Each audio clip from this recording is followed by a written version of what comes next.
পাবলিকে নিয়ে কি স্ট্যাটাস দিছিল সেটা মনে হয় সবারই জানা। হি হি হি একটা শিক্ষিত বকরি, মানে যেখানে পাবলিকে সে ছাগল বলছে, গরু রচনা লিখছে, কি লিখতেছে বেচারি। চিপায় আটকালে মানুষ আবল তাবল লজিক দিতেই থাকে, বুঝলাম। তো এই মানুষটাকে নিয়ে আমি একটা ভিডিও দিছি, তো সেখানে অনেকে দেখলাম খুব চটে গিয়েছে। যে পরি তো এখন ভালো হয়ে গিয়েছে, তাকে নিয়ে এই মন্তব্য কেন? তো এইটা বুঝি একটা ভালো নমুনা। এই যে শিক্ষিত বকরি লেখা, তারপরে কিন্তু তাই বলে এরকম আউলা ঝোলা কী সব লিখলো। আউলা ঝোলা তো বুবলি আপু কিছু লেখেনি, সে সুন্দর স্টেটমেন্ট দিয়েছে যে মায়েদের ইমোশন তো সেমই হয়। এখন তার কাছে সেটা আউলা ঝাউলা লেগেছে, কারণ মানে যদি কেউ বুঝ ব্যবস্থা যদি কারো কম হয়, স্টুডেন্ট খারাপ হলে শিক্ষকের কথা তো আউলা ঝাউলা লাগবেই। নিজে বড় দেখেন, আর আপা গো আপা পুরোটাই কপি মারলেন, কথা মিউজিক লাইন কোথায় মিউজিক কপি করছে? পরিমণির ব্যাকগ্রাউন্ড মিউজিক আর বুবলির ব্যাকগ্রাউন্ড মিউজিক তো এক ছিল না, এটা তো বললেই হবে না। সবচেয়ে বড় কথা হচ্ছে সে সেখানে কেমন রাগটা লাগে, বেডি করলোটা কি?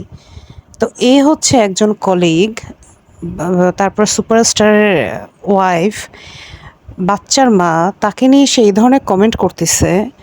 আর যাকে নিয়ে কমেন্ট করতেছে আমি আবার তার ভক্ত।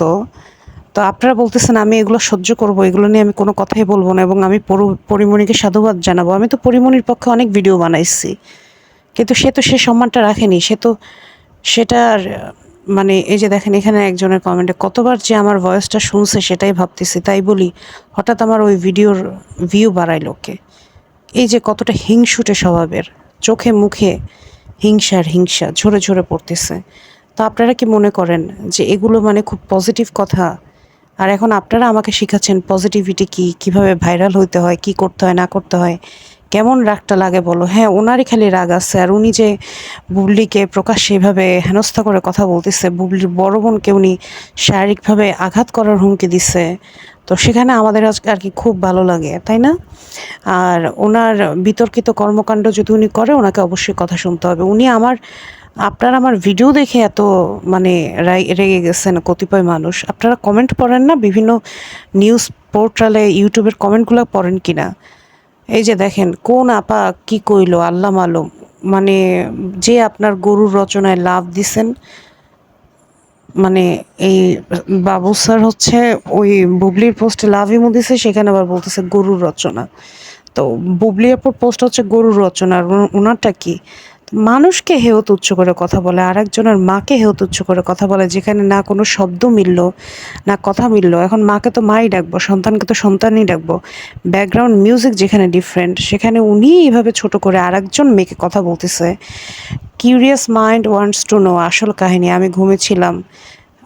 সে আবার কয়েকজনরে ডেকে বলতেছে যে প্লিজ তোমরা কেউ লিঙ্কটা দাও এখানে।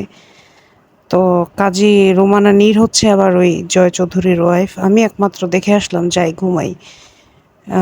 ও দেখেন ওরা গু, তো সে মানুষকে গু বলবে, তারপরে কমেন্টে এসে মানুষকে গালাগালি করবে, আর তারে কেউ কিছু বলতে পারবে না কেন? কিসের জন্য? কিসের জন্য তারে কেউ কিছু বলতে পারবে না? একটু আমাকে বুঝান। সে মানুষকে ছোট করে কথা বলবে, আর তাকে মানুষ কিচ্ছু বলতে পারবে না। তা আমি খারাপটা কি বলছি? আমি বলছি যে যদি আজ হোক আর কাল হোক সে যদি জেলে যায়, বাচ্চাটার কি হবে? বাচ্চাটা কই থাকবে? তা আমি বলছি রাজ, আপনি বাচ্চাটাকে আপনার বাবা মার কাছে নিয়ে যান। আর যেহেতু পরিমণির সাথে অপবিশ্বাসের সম্পর্ক খুব ভালো, তো ঠিক আছে, অপবিশ্বাসও তো পালতে পারে। মধ্যরাতে কোন আপায় যে ঘুমের 12টা বাজালো কে জানে। কপি আপা তো একজনই, দেখেন কিভাবে কথা বলছে। হ্যাঁ তাই তো, একজন ছিলেন পপি, আর এখন একজন কপি। পাশে আবার গুয়ের চিহ্ন। তো গুয়ের চিহ্ন অন্যকে ছুড়লে তো অন্যজনের গুও হচ্ছে আপনার গায়ে মাখতে হবে। মাখতে হবে না? ইট মারলে তো পাটকেলটি খাইতেই হবে। গায়ে পড়ে সাইদে সাইদে আর একজনের মায়ের ইমোশন নিয়ে পোস্ট দিবেন, তারপর আজে বাজে মন্তব্য করবেন তাকে নিয়ে, আবার তাকে নিয়ে ইন্টারভিউ দিবেন। আর আপনি হচ্ছেন মানে কোনো কথাই শুনবেন, আবার কমেন্ট অপশন অফ রেখে দিচ্ছে। তো কমেন্ট অপশন অফ রাখছেন কেন? কমেন্ট অপশন অন করেন, এই পোস্টে পেজে দেন যেখানে কমেন্ট অপশন খোলা আছে। দেখি না সেই গার্ডসটুকু আছে নাকি। হায় রে খোদা, আসল কথার ভাত নাই। ঠিক আছে, এখন আসছে আমাকে অনেকে তালিম দিতে। আপনার কি খেয়ে দিয়ে কোনো কাজ নাই? খেয়ে দিয়ে তো এদের কাজ নাই, যারা কিনা সারাক্ষণ অন্যের ওয়ালে পড়ে থাকে এবং নিজের পোস্টের সাথে অন্যের পোস্টের সিমিলারিটি খোঁজে। একে জিজ্ঞেস করেন যে সে কেন অন্য একটা মায়ের ইমোশন নিয়ে এভাবে ছোট করে কথা বলল, তাকে বেডি বেডি করে বলতিছে, গু বলতিছে, কপি আপা বলতিছে। এগুলো কি একজন কলিগ আরেকজনের বিরুদ্ধে বলে? আমাদের যদি কোনো বন্ধু বান্ধবের সাথে ঝগড়া লাগে, আমরাও তো আরেকজন বন্ধু বান্ধবকে নিয়ে প্রকাশ্যে স্ট্যাটাস দিই না, ফোন করে তাকে বলি বা মেসেজ দিয়ে বলি, তাকে নিয়ে প্রকাশ্যে স্ট্যাটাস দেই। আবার শিক্ষিত বকরি বলতেছে। এগুলো আপনারা খুব সাপোর্ট করেন না?